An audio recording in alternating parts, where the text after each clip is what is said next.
One of the biggest decisions of my gaming life was when I was about 8 or 9 years old, and every single penny I got from my part-time job on a local farm went towards this life-changing choice. Do I buy Theme Park for the Mega Drive, or save up a little bit extra and go and buy a 32X and Knuckles Chaotix?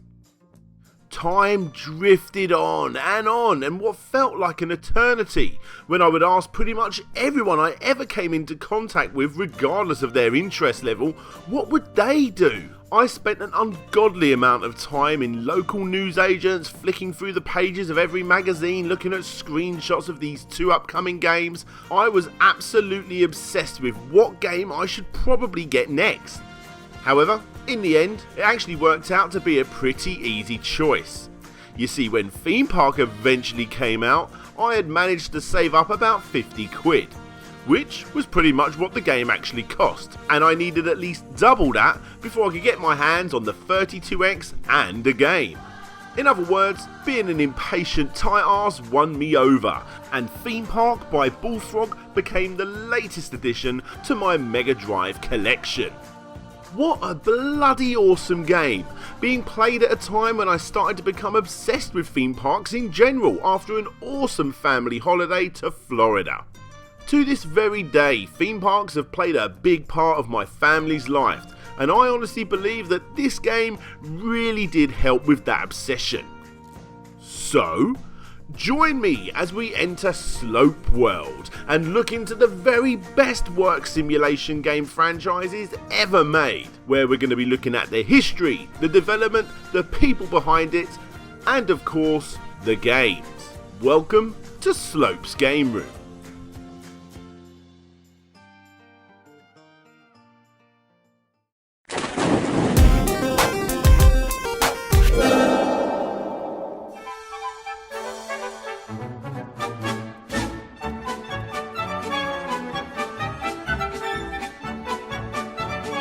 We have come a hell of a long way in this fairly niche field with the most recent release of Planet Coaster. And although this is most definitely a more impressive game when you put them side by side, for me it's the earlier simplistic style that really grabs me. That goes for RTS games too.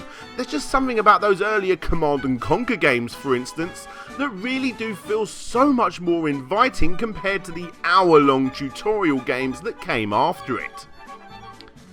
And in regards to the Theme Park trilogy, well, if you ask me, they got it right first time. Nothing against those later games in the series, of course, and playing them back for this episode, they're actually really good. A lot better than I remember. But hold up, Theme Park World, Theme Park Inc. I think we're in fact getting a little ahead of ourselves. So, let's go back to the beginning.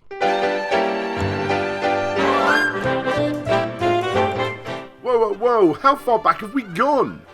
Well, the reason for this is because just like many that have played this legendary game, the main guy behind Theme Park started his life being quite addicted to it.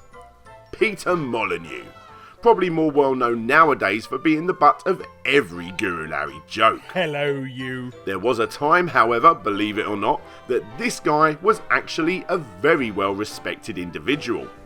And if we're going to be looking at the history of Theme Park, then we have to start here. Peter, as a young lad with dyslexia, became fixated with Pong, taking computers apart and although not always being able to put them back together, really started to enjoy being around computers more and more every day. And if you don't class old school Pong machines as computers, then I suppose you could put the Commodore PET as his first system that he really dug deep and learnt how to do some basic coding which he used as a way of expressing himself. He eventually got into the business of shipping floppy disks to schools that actually had mini games that Pete had coded himself. As time went on and Pete's coding skills grew, strangely enough, he ended up setting up a company called Taurus with his business partner Les Edgar, exporting money systems, as in those things that go inside slot machines, and baked beans to the Middle East. A bit of a crazy business venture put forward by Pete's girlfriend's father at the time, which Pete, being the crazed entrepreneur that he is, accepted and ended up actually doing quite well. However, it's what happened next that really did shake things up. It wasn't long after that company Taurus got its break when the head of Commodore Europe actually contacted the company wanting them to create some spreadsheet software for their upcoming machines. A meeting was quickly made, and once Pete got there, he realised that Commodore had contacted the wrong company.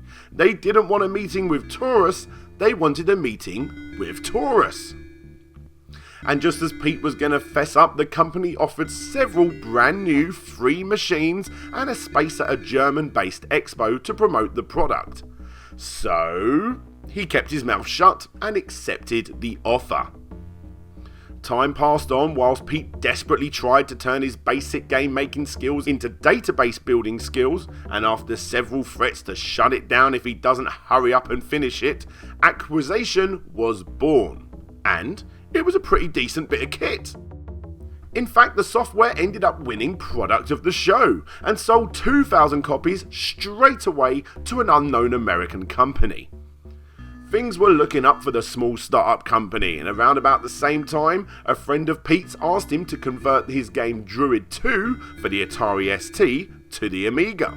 And with the machine becoming more of a games machine with every passing day, the team decided to ditch their database building past and focus on video games entirely. And this is how Bullfrog was born.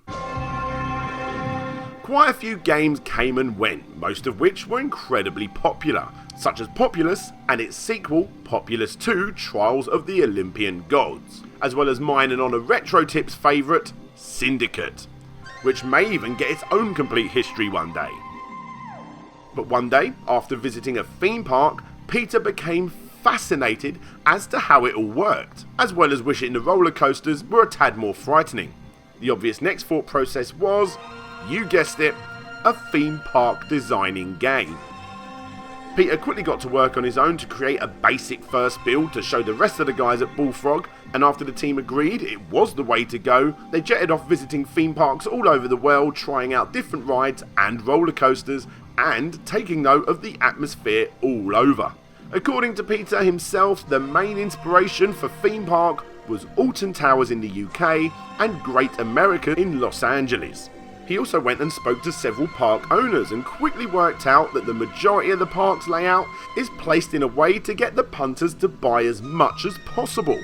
All of this, what sounds like bloody awesome fun research, came together, and with a far more cutesy cartoon style feel to help appeal to a larger audience, the game went full steam ahead into production.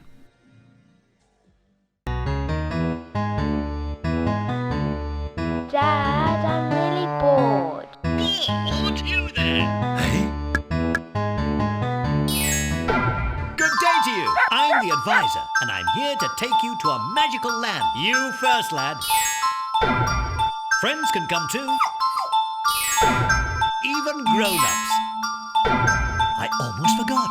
You too.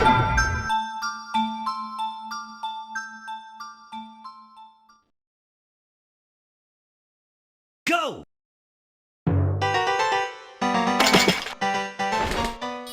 Would you look at that intro? Sure, it looks as good as a rejected reboot episode nowadays, but back then, this playing on your PC was absolutely mind-blowing. The future is here.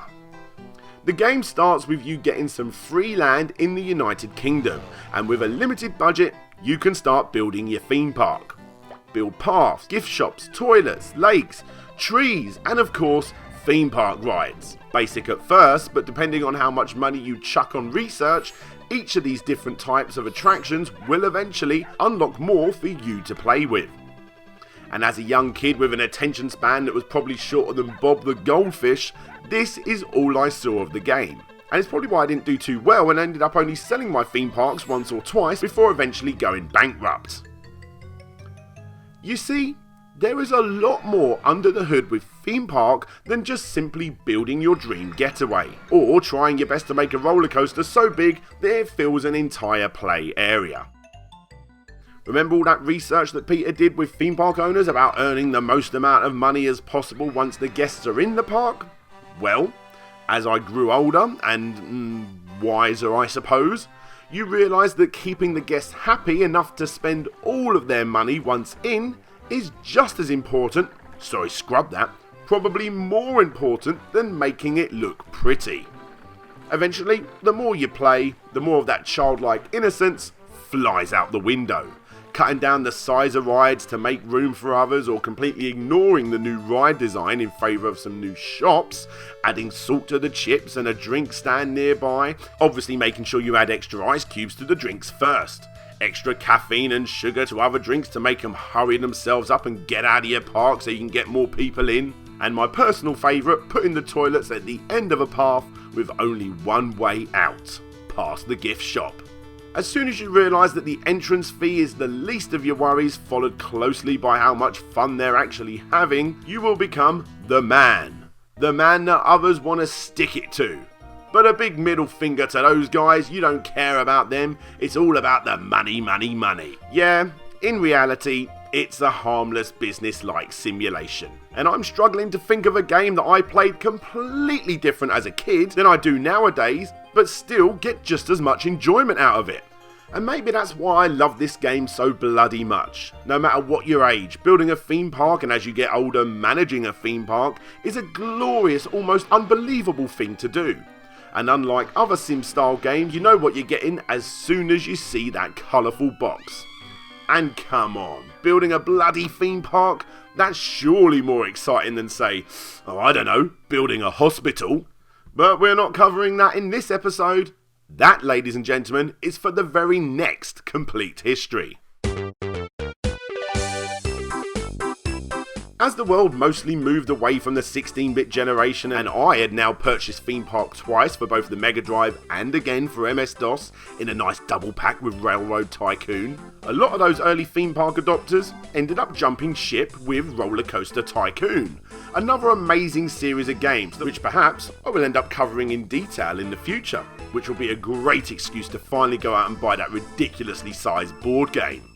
Anyway, although Theme Park did make the jump to the PS1 with all those sexy cutscenes included, it was essentially the same game.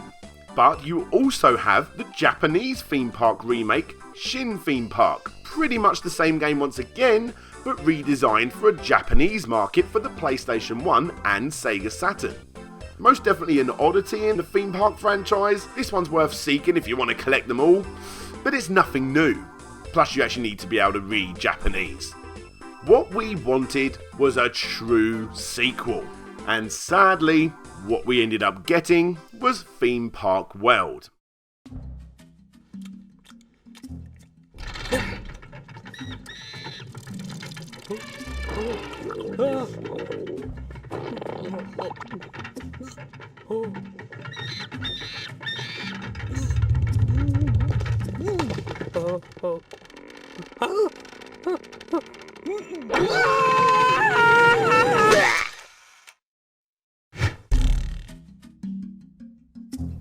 This time Peter took a back seat and the team decided to follow in the footsteps of the game that followed in their footsteps in the first place. That's not to say that Theme Park World is a bad game, it's really not.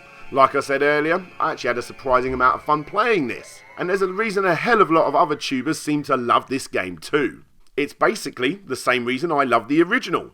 It's pretty much all about the fun of building and this time exploring your theme park. And those pesky business decisions that gave the original that lasting appeal are mostly not present here. Now that may be fine for you, because if you wanted the business-like decisions, you can just go back and play the original, which sadly is all I really wanted to do whilst playing this game. The real problem, however, is if you instead wanted to just have fun building a theme park with fewer business decisions, then this isn't the game you play. This is. Where Theme Park dominates as a business sim with a thin layer of park design covering it up, the sequel's pure fun theme park designing world with a sprinkle of business management not only doesn't play as well as the competition, it obviously doesn't look as good either. But with all that said, Sim Theme Park does just as much wrong as it does right. Getting the ability to ride your creations, I have to admit, was something I wanted to do from the very beginning, let alone actually walk around the park. Sure, it looks dated, but at a time when games with guns, blood and murderous clowns dominated the landscape, Theme Park World was yet again a nice breath of fresh air. However, if you wanted a better version of this sort of game, then the final ever Bullfrog game before they merged with Electronic Arts UK, called Theme Park Inc. in the UK, Sim Coaster in the States and Theme Park Manager in Australia, may be more up your street. You see, this is basically a better version of this. The coaster designs are better, you can fill your park with plenty more amusements, and if that's all you want to do, then it's fine. The graphics are obviously better, there is slightly more to do in this version from a business point of view, but still, its strengths most definitely lie right here in the design side of things. Theme Park Inc. got pretty much positive reviews all round, and yet again was a breath of fresh air in this style of game, for people that literally just wanted to have fun. For me, however, Theme Park had ruined me, and turned me into a blood-sucking theme park boss, that didn't care for your name, just how much money you had in your pocket when you came in. Looking at the Theme Park trilogy as a whole, it's pretty awesome to see how the original blew up and its sequels really did try something new, and although both of them were surpassed by the competition in my eyes, they are still great fun and are all worth at least having a go. Theme Park for iOS came out in 2011, and I honestly didn't spend a hell of a lot of time with it. It's obvious that the game was designed to take money from you, teasing you with what your park will look like before quickly making everything slightly out of reach, giving the player with the deepest pockets the very best looking theme parks. I quit before I became addicted, and quickly uninstalled.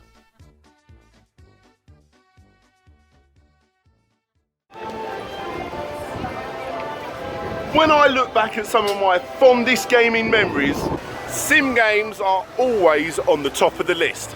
And for me, it all started with Theme Park. Whether you want to have fun ripping people off, or just to build the theme park of your dreams. There is definitely something for everyone in the Theme Park trilogy. Say bye! Oh. What's that? Tabby! What's that up there? Tabby, look! Where are we going? We're going next Big Mouth.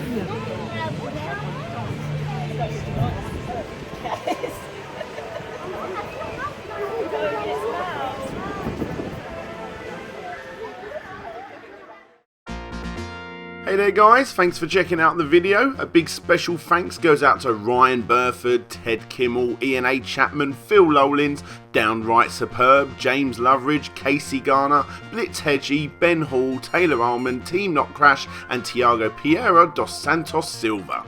If you want to be part of this list, then please go check out my Patreon where you'll be able to see this and other upcoming videos as they're being made, as well as being involved with every month's Q&A. Don't forget to subscribe, and if you like the video, give it a thumbs up or a thumbs down. It's up to you. But for now, this is DJ Slope signing out, and hopefully, I'll see you all next time.